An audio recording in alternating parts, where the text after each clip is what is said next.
Hello, fine people from Moreland University, especially Dr. Sequoia. I am here from Brazil in my office. In front of me, I have my cue cards, or rather my post-it notes, or as we say in Brazil, post-ites. Post-ites. Cognate. Same spelling, different pronunciation. Post-ites.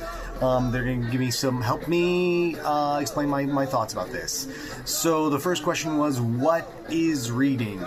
Reading is an active process of decoding symbols and their meanings. And we learn it, we go from see, spot, run, to Jacques Derrida. Like, we've run the gambit there. And this difference between fiction and nonfiction is an understanding we develop over the years.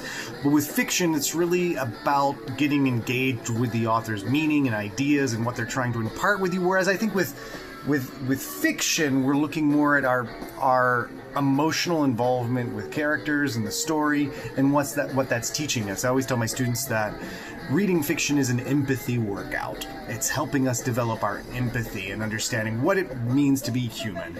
So reading is really damn important.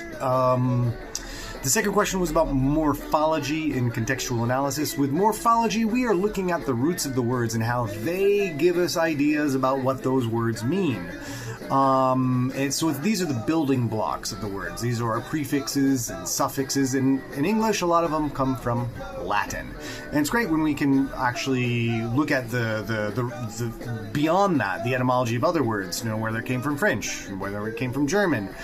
Where do our words in English come from? And using that as well as contextual analysis, which is looking at words in context and understanding how that context helps us understand their meanings, we can get a good idea of what the sentences we are trying to read mean. If we think about evidence-based practices for teaching reading comprehension, and I go back to my time as a second and third grade teacher. And now I see my daughter, my youngest, doing in kindergarten now. Rhymes, pictures, songs, hands-on games, spelling out forming letters with popsicle sticks, spelling out words with different letters, linking the sounds to letters, and then getting into the more complicated ideas of teaching the blending of sounds and the segmenting of sounds. But these are all really good evidence-based practices for teaching how to read. Home language is just really important. I mean, language is a transferable skill. If we learn one language well, we can probably learn another one well as well. And it's not just like cognates. It's not just the similarities and differences between your native language and the language you're trying to acquire. But sometimes it's just about bigger concepts, like because if you're going from Russian to English, it's a little bit complicated. It's a little bit more different than, say, Spanish to English. Spanish to English has more cognates. But if you've learned Russian really well, you know that they have a way of expressing the past. They have a way of expressing the future. They have multiple ways of doing that. So how do you take those concepts and adapt them? How do you take the concept of how they conjugate and decline verbs and nouns, respectively, and adapt that to the language you're trying to learn? Because it also has that. In English, we decline and conjugate. In terms of finding ways to increase reading comprehension, I do this with my 9th and 10th graders and 12th graders. How can we set them up for success? So get them thinking about the ideas that are in the texts, get them making predictions, get them asking questions, get them visualizing what that situation might be like. This is all before reading.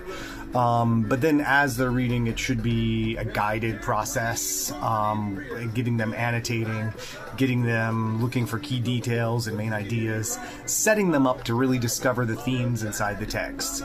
And when we think about like the best practices for English learners, we have to really think about the reflection element of that. So reading comprehension and the best practices, a really good moment for learning is the consolidation part that happens at the end.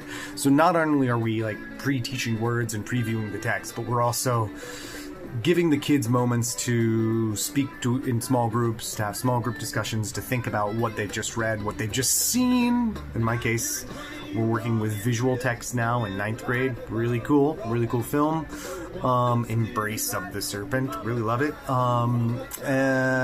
But getting them to have that moment to discuss about what's happening in the story is really important, and summarizing what went on. So having that moment of just, they've absorbed it, they've been pre-taught a lot of things, they've observed the material, they've taken notes, and now at the end they need to discuss it. They need to be able to produce something about it. So that whole process is really important. Thank you very much. Bulls up. That's what we do at my school. Bulls up from Brasilia, and soundtrack by the Grateful Dead. Rest in peace, Bob Weir. Peace out.